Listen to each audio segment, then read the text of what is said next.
خير ما يبدأ به يومك. يا مالك الملك، وكلتك أمري واستودعتك همي، فبشرني بما يفرح قلبي ويسر خاطري. يا صباح الخير، يا صباح النور على حبايبي اللي وحشوني الحبة الصغيرين دول. مع اني زعلانة منكم شوية على قلة تفاعلكم معايا في الفيديوهات، بس انا عندي عشم كبير في ربنا وعشم فيكم ان قناتي هتكبر بيكم بإذن الله، ومعاكم ان شاء الله هنبقى احلى اخوات كده مع بعض، ويبقى حلم هيكبر معاكم. هنا بقى الروتين كله 3/4 كده في المطبخ، وكان نصه في المطبخ بالنسبة لي ونصه كان بره، كان ورانا دروس كتيرة بره. فهو دوّة اللي يعني إيه متقسّم على حاجتين، بس أنا اللي صوّرته معاكم طبعًا يومي في المطبخ، بس ما صوّرتلكمش اللي أنا كنت فيه برّه وكده، إن إحنا كنا في دروس وكان عندي مقرأة والحاجات دي. هنا بقى بصراحة هفِّت عليّا كده أجيب طعمية، كان عندي عجينة يعني في البيت وجرجير، وطلّعت كده عيش فينو من الفريزر اللي أنا باجيبه كل أسبوع في الفريزر كده عشان الأولاد لمّا بيروحوا الحضانة والمدرسة، فطلّعت منهم رغيفين 3 كده وعملت كوباية شاي كده بالطريقة بتاعة زمان، أحط الشاي في المَيّة وأغليها، مش عارفة اسمه شاي كشري باين، فطلبت معايا كده مع حبة مخلل اللفت بتاعنا بتاع حماتي يعني كده. فعايزة أقول لكم يعني كان فطار حلو، اللي هو شجّعني بصراحة إن أنا كان ورايا حاجات كتير أوي اليوم ده.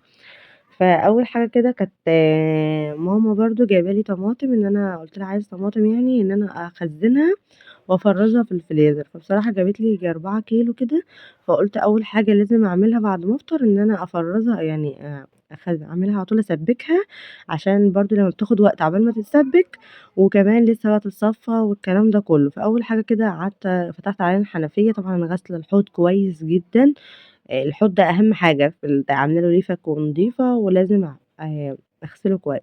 عملته بقى حطيت عليه ملح وسكر، ده المادة الحافظة بتاعة تخزين الطماطم. فهي دي الطريقة اللي أنا باخزّن بيها طماطم على طول، والحمد لله بتقعد من السنة للسنة يعني، بس إحنا طبعًا الطماطم إحنا بنسحبها على طول ما بتقعدش سنة ولا أي حاجة، بس يعني بنستخدمها. أول حاجة كده كنت عايزة أعمل ساندوتشات برضه، مش عارفة كانت طالبة معايا اليوم ده عيش فينو، زهقنا من المكرونة والرز والكلام ده كلّه، فقُلت أعمل حاجة كده سريعة عشان خاطر أجهّزها وآجي من برّه نعمل ساندوتشات كده على طول بس، فعملت ساندوتشات لحمة مفرومة بصراحة، هفِّت عليَّ بقى لي زمان أوي ما كلتهاش. آسفة على الدوشة اللي حواليّا، بس أنتم عارفين بقى الأولاد ما راحوش أصلًا الحضانة النهارده، أنا مسجلة لكم الفيديو النهارده عشان كان عندنا امبارح سيول، سيول مش عايزة أقول لكم بقى، فالحضانة اديتهم إجازة لسوء الأحوال الجوية يعني، ومكة خلاص قعدت من المدرسة إن هو خلاص خلّصوا التقييمات مكة أزهري، فقعدتها بصراحة في الجو دوّة.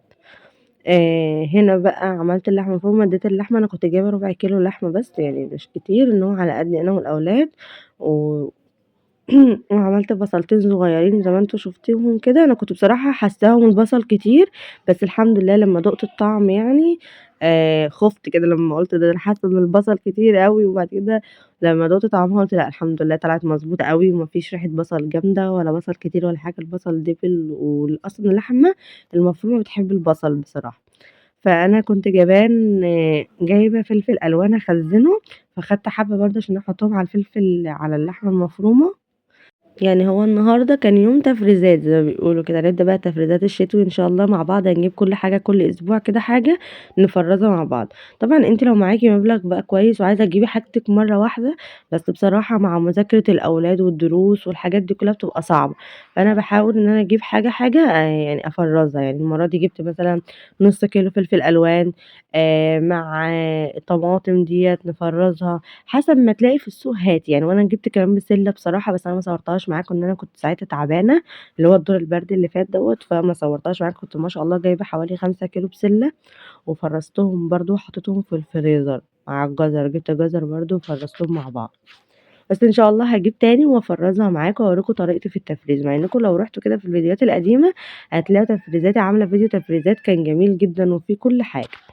هنا بقى قطّعت بقى الفلفل، طبعًا باحبه قطع صغيّرة، إن أنا عايزة أقول لكم إن الأولاد إذا كان بقى في يعني في شاورما في أي حاجة ما بيحبوش الفلفل الألوان كبير، لو لقوه كبير كده وخدوا بالهم منه ممكن يطلّعوه، فباحاول إن أنا أقطّعه قطع صغيّرة، بابقى نِفْسي أعمله اللي هو الترانشات الطويلة كده في حاجات كتيرة، بس لأ، لازم أقطّعه قطع صغيرة، مهما كان هاعمله إيه لازم أقطّع قطع صغيرة. فقعدت أقطّع بقى فلفل ألوان كده عشان آخد حبّة كده على اللحمة المفرومة قبل ما تستوي، في آخر خالص حاجة. آسفة على الطير اللي عمّالة رايحة جاية دي، بس طلّعناها يعني. قُلت أحطّها كده بعد ما اللحمة خلاص قربت تستوي خالص، عارفين أصلًا اللحمة المفرومة ما بتاخدش سوا كتير، فحطيت حبّة والباقي إن أنا فرّزته في الفريزر، بس بصراحة لمّا جيت بالليل بقى، يعني أنا عايزة أقول لكم إن أنا عملت الأكل وطفّيت عليه ومشيت على طول رُحت الدرس وشُفت اللي ورايا بقى. فلمّا جيت بقى بالليل بقى الفقرة التانية، يعني لحد هنا كانت الفقرة الصباحية بتاعتي، الكلام ده كان لحد العصر. لمّا جيت بقى الساعة 21:00 بدأنا الفقرة دي، حتى كانوا ساعتها الأولاد يعني الحمد لله فطروا. هنا كانت طماطم اتسبكت، بُصّوا أنا مغطياها على جنب أهو، بس قُلت أتعشى بس الأول، عشان أنا بصراحة كنت خلاص هبّطت مش قادرة. الكلام ده كان الساعة 21:00 أو 22:00 بعد ما الأولاد ناموا كمان، نيّمتهم وقُلت بقى أكمّل يومي. فعملت أنا ساندوتشات وكنت مغديتهم يعني. وعملت كده كنت جايبة شيبسي، ده أكتر شيبسي نوع أنا باحبه طعمه بصراحة، مع إني عارفة إن الشيبسي مقاطعة، بس والله يعني آسفة ما باحبش غيره يعني. وجبت بقى الطماطم هنا بقى بصراحة صفيتها وضربتها في الخلاط وصفيتها وعملتها في أكياس، بس ما رضيتش أصور معاكم لإن أنا كنت تعبانة وفي نفس الوقت مش عايزة أطوّل عليكم الفيديو أكتر من كده. وهنا برضه جبت الفلفل الألوان، كنت طبعًا قطّعته معاكم، بس ما عبيتهوش برضه غير معاكم بعد بالليل برضه بعد ما اتعشيت. فحطيته يعني في أكياس كده، عملته على كيسين. وممكن لو استخدمت الكيس كلّه ممكن أصلًا لمّا باطلّع ممكن ما اعوزش الكيس كلّه، أنا ممكن آخد نُص الكيس واخزّنه، أو قصدي أعمل بيه الأكل، عشان زي ما قُلت لكم إن الأولاد ما بتحبوش كتير، فباحاول أحط حاجات بسيطة بس منه.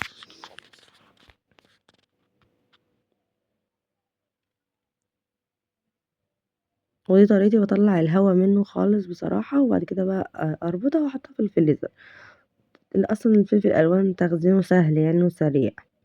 هنا بقى بصراحة كده وأنا قاعدة حسيت إن أنا عايزة آكل حاجة حلوة، فيها شوكولاتة وكده، فأنا كنت عندي شوكولاتة مقطعاها جايبة اللي هو قالب سما، كنت مقطعاه مجهزاه إن أنا أي وقت عايزة أعمل فيه كوكيز يبقى جاهز.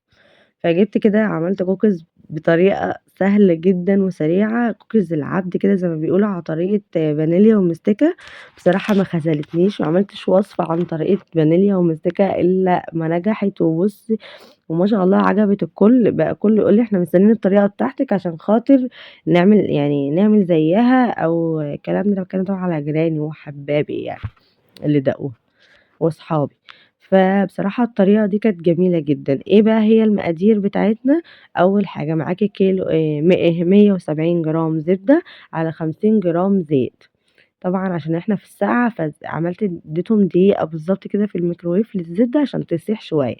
و150 جرام سكر طبعًا مطحون بودر عشان يسهّل معاكِ عملية الضرب، إن إحنا ما استخدمناش ولا مضرب بيض ولا أي حاجة، هو المضرب اليدوي بتاعنا.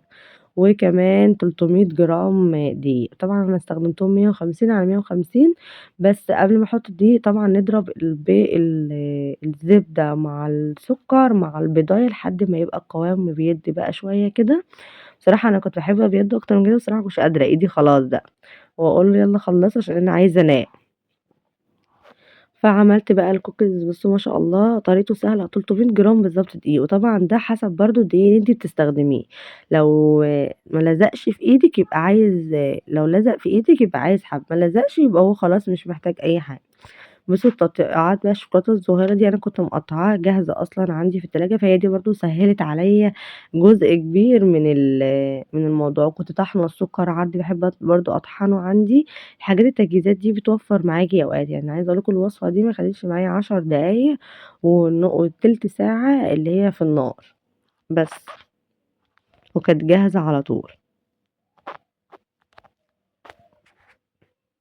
بُصّوا بقى عبيت بقى الشوكولاتة بتاعتي، هي عملت ما شاء الله الصاج الكبير والصاج الزغنطوط دوّة.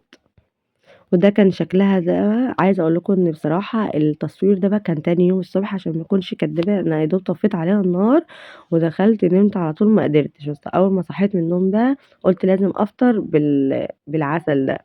عملت كده بقى كوباية كوفي اللي هي coffee break دوّة. كنت جايبة الكيس جاهز يعني، ومع إني ما باحبوش أوي يعني، بس بصراحة ما كنتش طالبة معايا نسكافيه الصبح، فحبيت إن أنا أعمل حاجة سريعة، ومَيّة كده وطعمه كان جميل بصراحة، والكوكيز عايزة أقول لكم طعمه تحفة، تحفة، تحفة، جربوه بالطريقة دي هتعجبكم أوي، أوي، ولو عايزين المقادير هاكتبها لكم في التعليقات في التعليق الأول المثبت إن شاء الله، وده كان فيديو النهارده يا رب يكون عجبكم، ولو عجبكم متنسوش تعملوا